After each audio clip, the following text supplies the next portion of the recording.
Bien, hermanos, buenas tardes. Dios les bendiga. Estamos en la clase del Nuevo Testamento 2. Quiero dejarles este video por acá, por la plataforma, para contextualizar aún más las lecturas que ustedes han venido haciendo y complementar del mismo modo, en parte, la semana 5 que también que viene próximamente. O sea, quiero con esta inducción o con este video poder profundizar un poco más algo que hablamos en semanas pasadas acerca de la teología del apóstol Pablo, y en ese sentido por eso quiero dejar este video aquí colgado, porque esto que les voy a presentar el día de hoy pues no está propiamente en los módulos, pero sí son algunos insumos o algunas herramientas que para ustedes les va a ser muy útil al momento de hacer la lectura, especialmente o más específicamente mejor, de las epístolas paulinas. Por eso, en estos minuticos de video, quiero compartirles a ustedes algo más sobre la teología paulina para comprender un poco más sus cartas, sus escritos. Entonces voy a proceder a hacer una pequeña presentación y muy rápida y muy, llamémoslo así, muy básica también, para que podamos navegar un poco más sobre ese mundo de la teología paulina. Entonces, quiero iniciar aquí hablando un poco sobre el hombre en el pensamiento del apóstol Pablo. ¿Qué era lo que pensaba Pablo acerca de este personaje creado por Dios? Tenemos que hablar o tenemos que decir propiamente que es un personaje que se piensa o ha sido instruido desde una filosofía, llamémoslo así, socrática o platónica, donde se dice que el ser humano o el hombre tiene cuerpo, alma y espíritu, y esto se evidencia en los escritos paulinos. Por eso allí tengo que empezar precisamente hablando un poco acerca de el hombre. ¿Qué era lo que Pablo pensaba acerca del hombre? Pablo identifica el cuerpo con la palabra griega soma, ¿sí? Que implica la persona entera, el cuerpo, como un organismo, como uno solo. Eso es lo que Pablo pensaba aquí. Y tenemos algunos escritos como por ejemplo 1 Corintios 12:12, que dice: el cuerpo es uno y tiene muchos miembros, pero todos los miembros del cuerpo, siendo muchos, son un solo cuerpo, ¿sí? Y del mismo modo también está en Filipenses 2:8, donde el apóstol expone el sacrificio de Cristo y que fue un hombre, un cuerpo obediente hasta la muerte y muerte de cruz. Y cuando uno consulta el griego allí en estos versos, pues va a aparecer precisamente esa palabra soma, muy importante allí.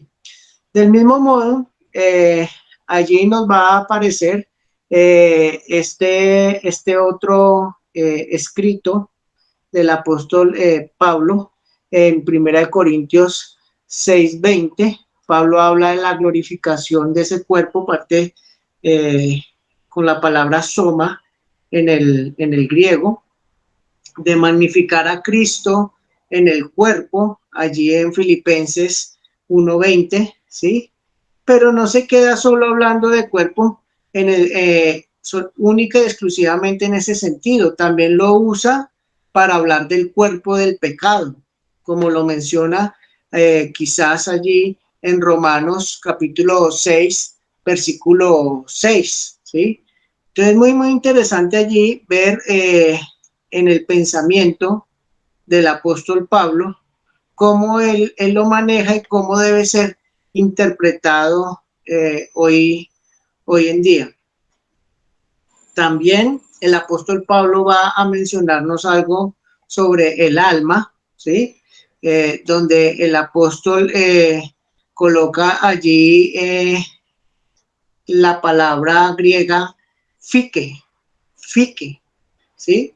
Y allí desde el hebreo hasta la traducción griega da a entender o se interpreta con la palabra vida, ¿sí? Entonces, el alma es tanto el principio vital de la vida como la totalidad de la vida, ¿sí? En ese sentido, el yo y todo lo que el yo abarca, la sede personal de los sentimientos, los deseos, las inclinaciones, hacen parte de esa alma.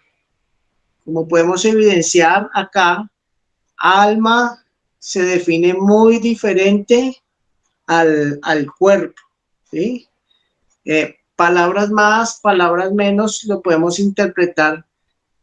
El alma eh, embarca o contiene mejor todo lo que tiene que ver con nuestros sentimientos, ¿sí? Entonces, por eso, en ese sentido, Pablo describe al hombre en cuanto que es un sujeto de su querer y de su actuar, así como lo manifiesta o como está en Romanos capítulo 7, versículo 22, o 2 Corintios 4:16, que habla de la manifestación del hombre interior, de algo que está dentro de uno y que precisamente tiene que ver con el sentimiento.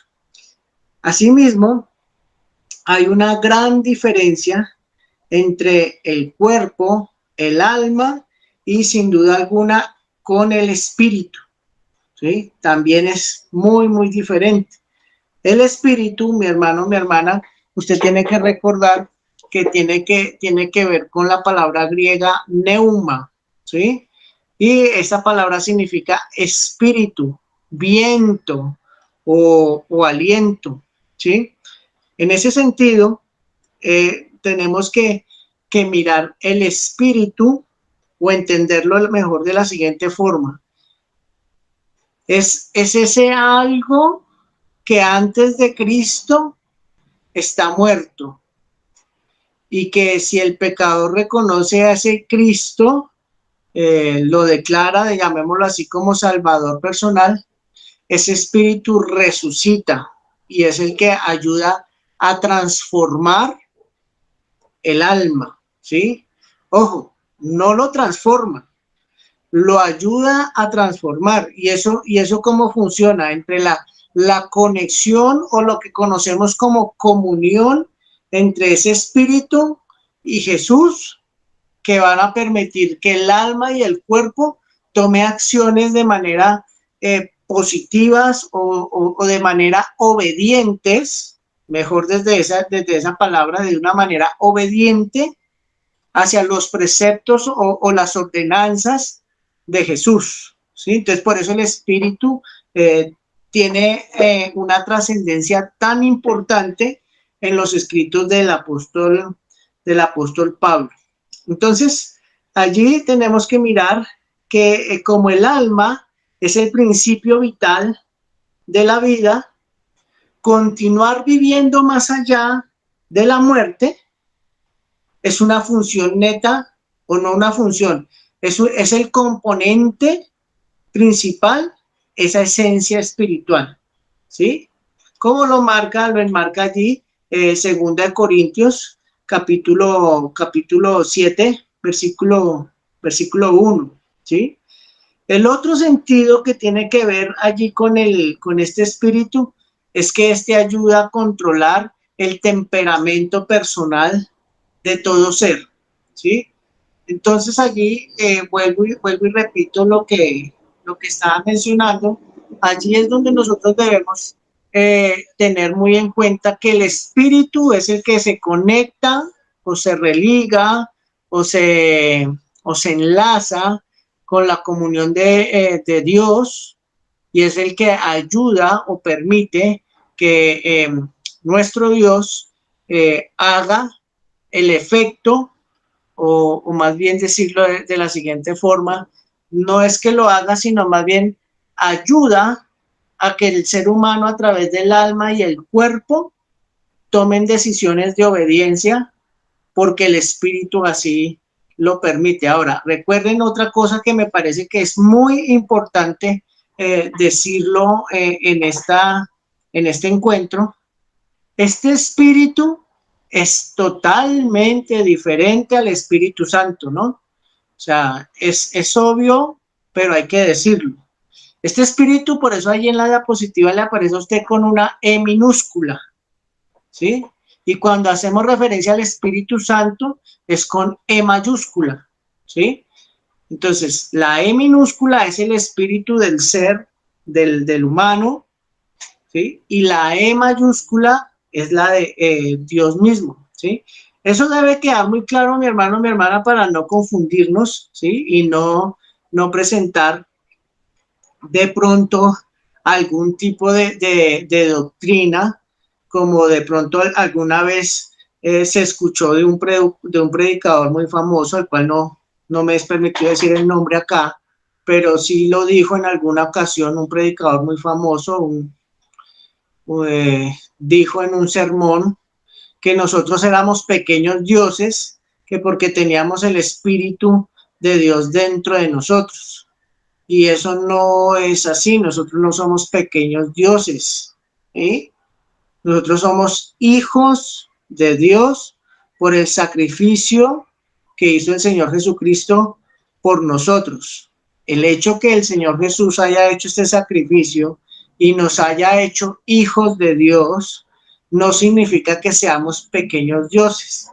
Y el hecho que el Espíritu Santo nos haya sellado o habite dentro de nosotros, eso tampoco nos hace pequeños dioses. Eso debe quedar muy claro para evitar falsas doctrinas que a veces surgen de este asunto. Entonces, el espíritu, como el alma, es algo que habitan en el interior de la persona.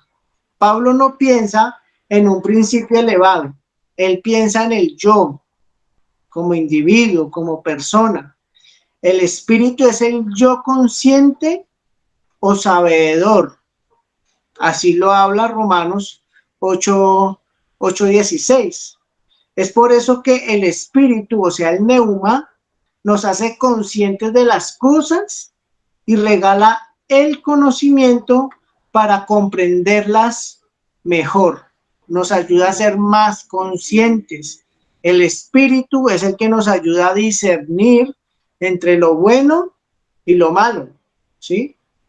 No son las emociones y mucho menos el cuerpo, ¿listo? Es el espíritu allí. En ese orden de ideas, Pablo también utiliza allí otra figura muy importante, otra palabra mejor, muy importante a tener en cuenta, que es la palabra carne, carne, ¿sí? El término que significa carne, Pablo lo identifica con la palabra griega sarx, sarx, con la X al final. Y son varias formas como el apóstol quiere dar a entender este término carne. El término muy usado, pero pocas veces valorado desde los significados que él deseaba presentar. Entonces tenemos, por ejemplo, en algunos pasajes, tiene el significado de la parte física del hombre, ¿sí? Como la estructura compuesta desde la cabeza hasta los pies, los músculos, los nervios, los huesos, y allí tenemos citas para que lo muestran de esa forma, como Primera de Corintios, capítulo 15:39, o Gálatas 1:16. Otra forma en que se puede evidenciar esto es que la carne se puede ver desde la parte interior también. Esta carne puede ser traducida desde esa tendencia a hacer lo malo, ¿sí? Cuando usted escucha que alguien actuó en la carne, ¿fija? Entonces hay una tendencia a hacer lo malo. Pablo se hace referencia allí en alguno de estas, en este sentido, llamémoslo de esta manera. Entonces, por ejemplo, el apóstol nos va a mencionar en 2 Corintios 1:17 que la gente vive, o que hay personas, perdón, que viven según la carne, segunda de Corintios 5:16, conocer según la carne, ¿sí? Romanos 8:15 va a decir que es un ser según la carne, ¿sí? O segunda Corintios 10:2, que hay personas que andan conforme a la carne, ¿sí? Y otros, en el versículo 3 va a decir también que erran según la carne, o sea, según, llamémoslo así, las emociones. Fíjate que aquí hay como una especie de sinónimo entre esta carne y el alma, ¿sí? Cuando se deja que el alma tome acciones desaforadas y malas decisiones, se dice que se actuó en la carne, ¿sí? Entonces, tenemos un ejemplo de esto en Gálatas capítulo 5, versículo 19-21, donde se presenta una lista de 15 pecados, ¿sí? 5 de ellos hacen referencia a lo sensual, a la sensualidad. 10 de ellos que son consecuencias de esos cinco pecados primeros, ¿sí? Toda esa lista son aplicados a la obra de la carne. Pablo no presenta este tipo de carne como el cuerpo, no es igual, ¿sí? O sea, como que el cuerpo es malo, absolutamente malo, no, ¿sí? Esta es más bien una idea algo gnóstica, llamémoslo, o vayámonos por ese lado. Los gnósticos piensan que el cuerpo hay que quizás ponerlo en sacrificio para que el espíritu pueda tener mucho más efecto o mucha más trascendencia, ¿sí? Para Pablo este no es el sentir, no se trata de ello, sino que se trata de que el ser humano pueda controlar ese tipo de emociones, ¿sí? Eh, Llevando la rienda de las buenas intenciones, ¿sí? Y dejando o esforzándose para dejar de un lado lo que se conoce como las malas intenciones, ¿sí? Entonces, esas malas intenciones es lo que Pablo va a decir que es el producto de la obra de la carne, ¿sí? También va a hablar de otra palabra muy importante, el corazón, del hebreo lev, ¿sí? Pero del griego cardia. En la Biblia, la palabra corazón es la que más se aproxima al significado de lo que nosotros denominamos como persona o la persona, ¿sí? Puede usarse para describir al hombre interior tomado como un todo, con todas sus capacidades, aunque subrayando sobre todo la capacidad de elección y de intelecto. Es lo que normalmente se le puede llamar como aquel que se encarga o que permite el libre albedrío, ¿sí? El corazón. Eso es lo que intenta o como lo hace funcionar el apóstol Pablo. Entonces, Pablo habla del corazón como el yo que quiere que pasen cosas y no suceden porque yo mismo soy el que no permito que suceda, ¿sí? Entonces, es algo parecido a lo que usted y yo hemos leído en la Biblia acerca del apóstol Pablo, como el mal que no quiero hacer, eso hago. Eso tiene que ver con el sentimiento que nace propiamente del corazón, ¿sí? Y allí hay varias cosas, como por ejemplo, eso está sujeto al deseo, como lo narra Romanos capítulo 10, versículo 1, ¿sí? O también se dice allí que de allí emana la concupiscencia, el mal, Romanos 1, 24, ¿sí? Pero el corazón también es, llamémoslo así, el miembro que se encarga de ayudarnos a tomar decisiones, ¿sí? Y Pablo lo evidencia allí en Primera de Corintios capítulo 7, versículo 37 y Segunda de Corintios capítulo 9, versículo 7. Entonces, fíjate que son elementos o componentes que hemos visto hasta aquí que son importantes a tener en cuenta cuando leemos los escritos de Pablo, ¿sí? Entonces, esta información que yo les estoy dando hasta aquí no es una información que ustedes lo tienen en el módulo de esta semana, pero sí es una información a tener en cuenta cuando leemos las epístolas paulinas. Usted esta semana está leyendo las epístolas que tienen que ver cuando Pablo estaba en prisión, ¿sí? La semana que viene, la semana 5, usted va a leer las epístolas que tienen que ver o lo que conocemos como epístolas pastorales, ¿sí? En todas, sea cual sea la epístola que se lea, estos 5 palabras hay que tenerlas muy en cuenta y leerlas desde su contexto.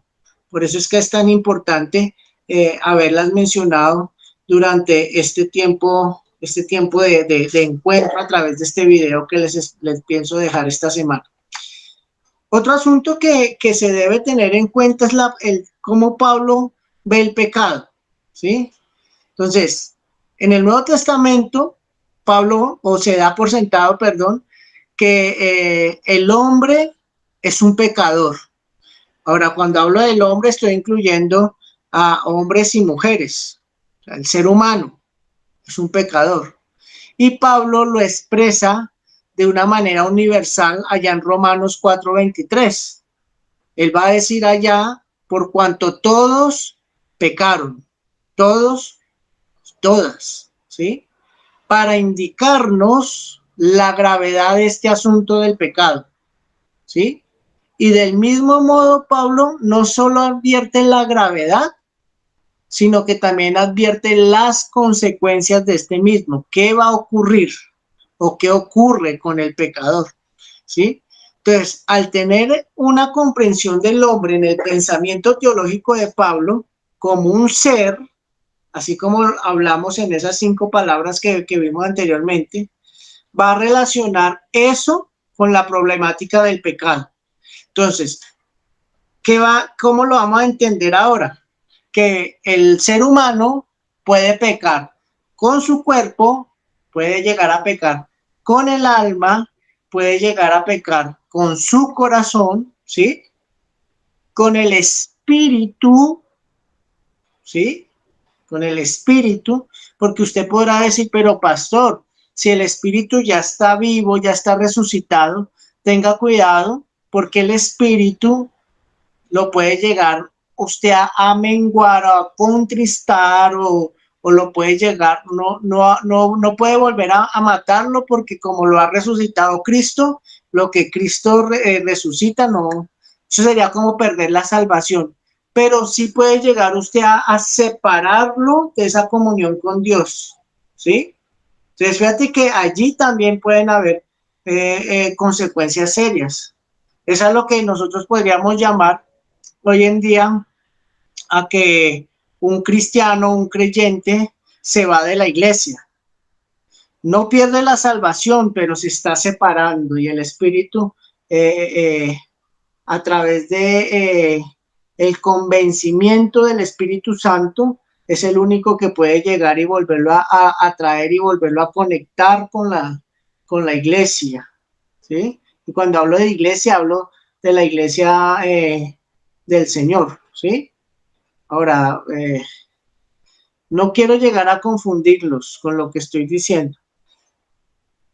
El espíritu con la E minúscula, ¿sí? Puede llegar a ser separado de la comunión de Dios por decisión propia del ser humano, más no por decisión de Dios, ¿sí? Dios nunca quiere eso. Es más, desde el plan perfecto de Dios, Él siempre ha querido que el ser humano no se pierda, sino que proceda al arrepentimiento para estar siempre con Dios. pero el corazón, el alma, el cuerpo, la carne, pueden hacer que ese espíritu se separe de ese Dios. Entonces, fíjate que allí surge el pecado, ¿sí? Surge el pecado. Pablo va a decir que todo mundo va a pecar. El ser humano es un pecador y no se ha dado cuenta el ser humano del alcance y mucho menos del peligro que tiene al dejar que el pecado esté en su vida, ¿sí? Afortunados o bienaventurados somos todos nosotros que sabemos cuáles son las consecuencias, pero también sabemos cómo, o cómo no, sino quién nos redime de este pecado o de los pecados. Pero todavía hay personas o hay seres humanos que no son conscientes de esto. Así como todavía hay seres humanos que, siendo conscientes de esto, deciden volver al pecado, o alguna vez creyeron ser salvos, pero no lo han sido, ¿sí? Entonces, no estamos hablando de que la salvación se pierde, la salvación no se pierde. Sencillamente, ¿se ha sido salvo o no se ha sido salvo? Ha ocurrido en la historia de la humanidad que muchas personas han creído, o han considerado ser salvas sin serlo. Hace unas semanas atrás escuché el relato, la historia de un pastor que dentro de su discurso dijo algo que me llamó mucho la atención y dijo: yo durante 15 años jugué a ser pastor sin ser pastor. A mí eso me llamó mucho la atención. Dije, uy, ¿cómo así? ¿Jugó a ser pastor sin ser pastor? Y dijo, sí, es que yo crecí en un hogar cristiano, mi papá fue pastor y yo sabía todo lo que él hacía. Y yo imitaba todo lo que él hacía. Imitaba hasta su tipo de predicación.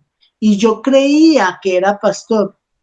Pero cuando me di cuenta, resultó que yo ni era pastor, ni había sido salvo. Había sido un religioso pensando que Jesús me había salvado cuando yo mismo iba y me revolcaba en el pecado en el mundo. A mí me sorprendió eso de este pastor.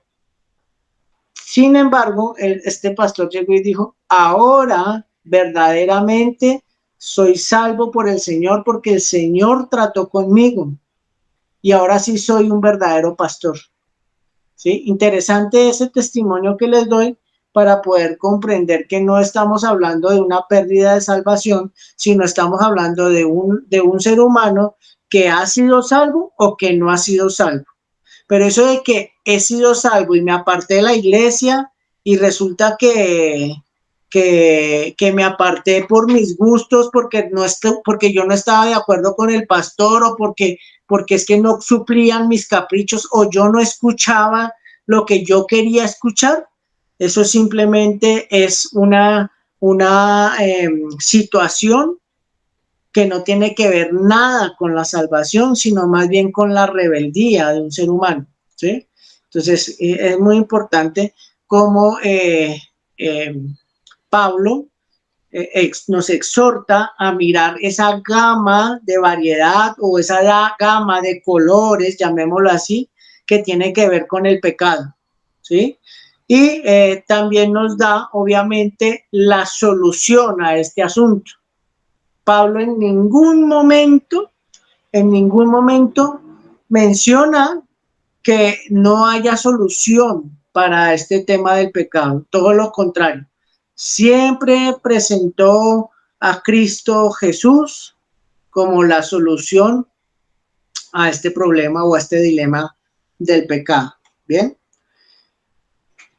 El pecado en la teología de Pablo es visto desde varias perspectivas, ¿sí? Rápidamente voy a mencionarlas aquí, cuáles son las perspectivas o las palabras que Pablo usa cuando hace alusión al pecado. Una de ellas es la palabra injusticia, adikia en el griego, también se traduce por la obra o la maldad o incorrección, ¿sí?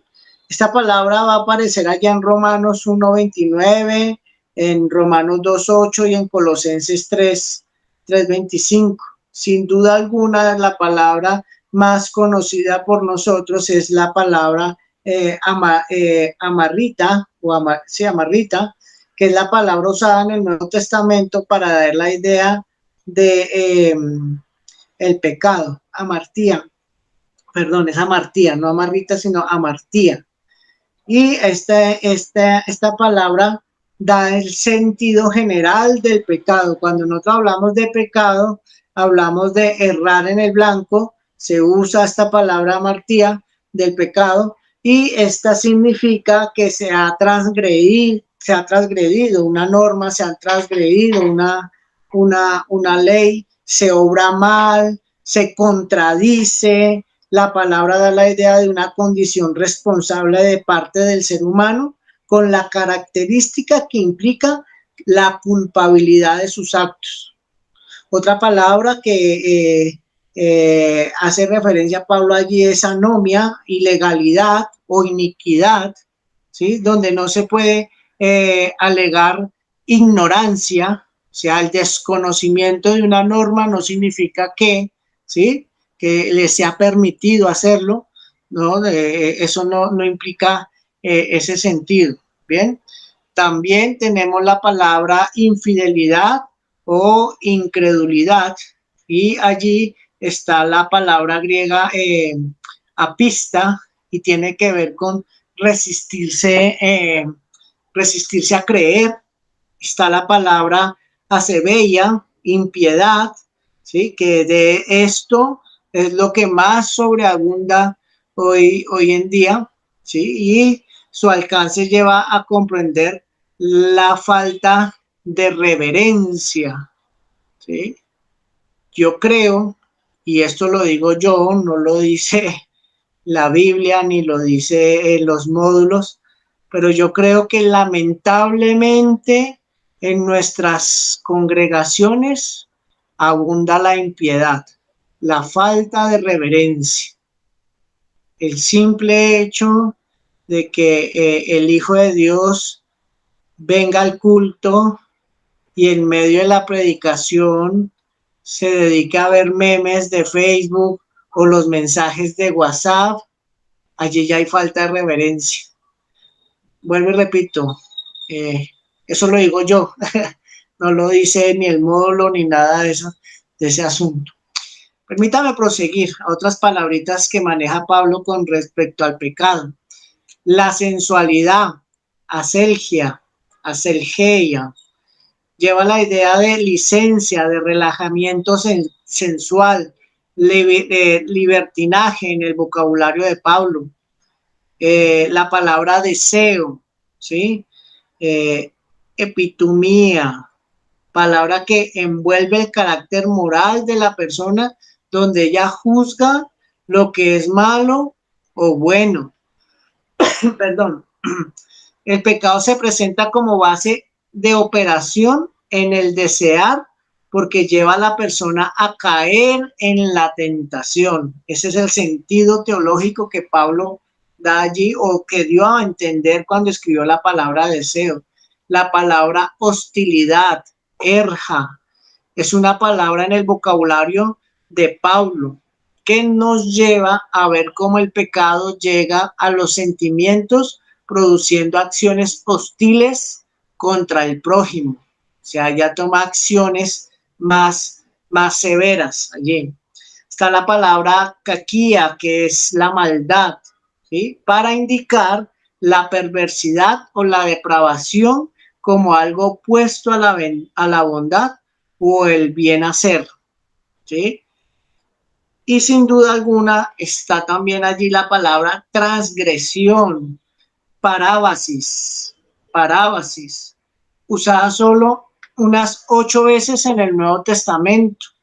La palabra lleva la implicación de pasarse de los límites o de violar la ley, de violar una norma.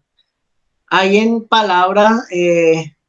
esta palabra un énfasis sobre la violación de la ley, ¿sí? Eso es transgredir.